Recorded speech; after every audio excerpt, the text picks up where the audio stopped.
Good morning, Park Avenue Baptist Church. Happy Easter. I hope you'll forgive me for not being there with you in person today as we celebrate the resurrection. But right now I'm in South Georgia, down south near the ICE Processing Center in Folkston. My comrades and I have actually been here since Friday afternoon to organize and to mobilize the local community. Why Folkston, Georgia? Well, in the middle of this small town of about 6,000 people sits a prison which holds approximately 1/4 of the city's entire population. And because the city started including the prison population in their census count back in 2000, that means 1 out of every 4 residents of Folkston is incarcerated. What's even more interesting is that the overwhelming majority of folks in that prison are illegal aliens. They are non-citizens detained by the U.S. Immigration and Customs Enforcement, better known as ICE. Some refugees are from countries like Mexico and Honduras and Colombia and Haiti, the Dominican Republic, Ethiopia, and beyond. Many of them fled their homes because of violence and poverty, and they are seeking in these United States safety and refuge. Even still, some of them have been living in the state of Georgia for years or decades. They have families and children here. But because of these imaginary lines we've drawn on colonized land, they're seen as outsiders, aliens, criminals under U.S. law. Their reward for seeking freedom and a better life is punishment. There's a company called GEO Group that owns Folkston Prison and others throughout the country.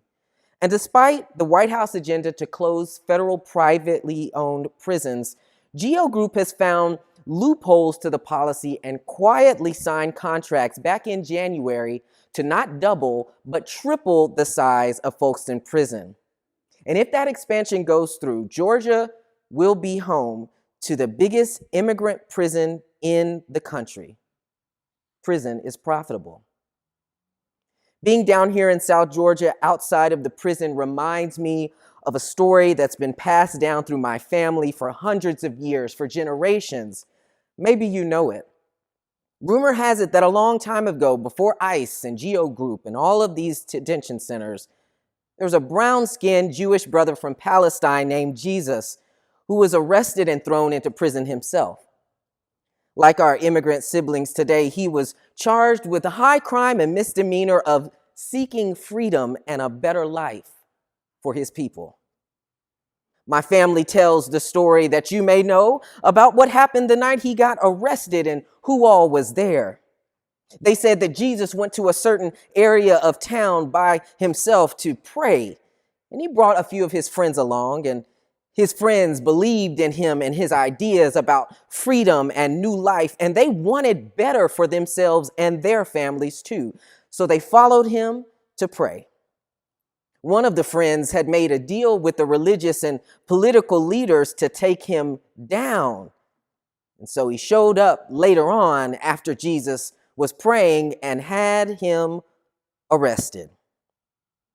Apparently, lots of people were there, so I'm told, when they took Jesus to court. Some of them were even pastors and faith leaders. Some of them were slaves. Some of them had been following Jesus while he traveled to and fro in Nazareth, and they wanted to testify about who he was and what they had seen and heard. And some of them were just ordinary people who showed up at the trial just to see what was going to happen.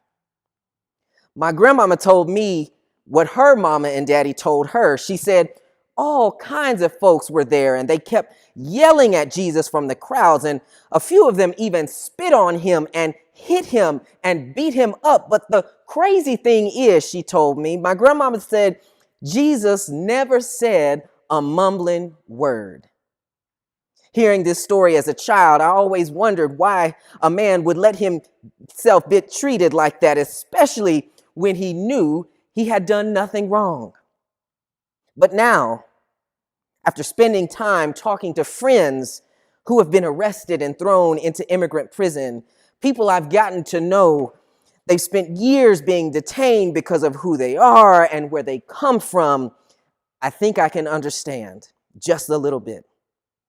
Because what can you say to certain groups of people who label you an outsider, who despise you because of your identity, because you are different, because you dare to live out your dreams for freedom and a better life? Maybe there's nothing you can say but to hold on, to keep the faith, to trust that the strength and power and goodness that brought you this far, that is deep down inside of you, cannot be held down by shackles and chains.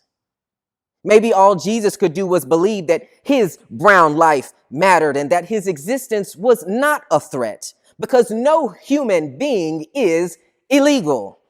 Perhaps my immigrant siblings who are incarcerated in Folkestone and all across this world are yet surviving because they have hope.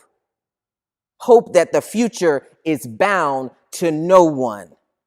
That no matter how hard they might try, no prison, no judge, no court system, no authority figure, no prison can lay claim to their lives.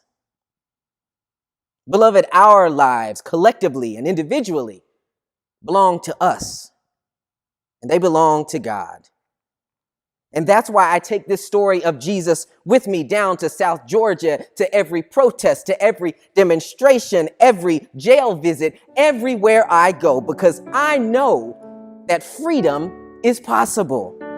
From Galilee to Georgia, prison walls are falling down. Caves and camps meant for destruction and death are being torn apart, because resurrection is happening, and it's happening right now. Free them all.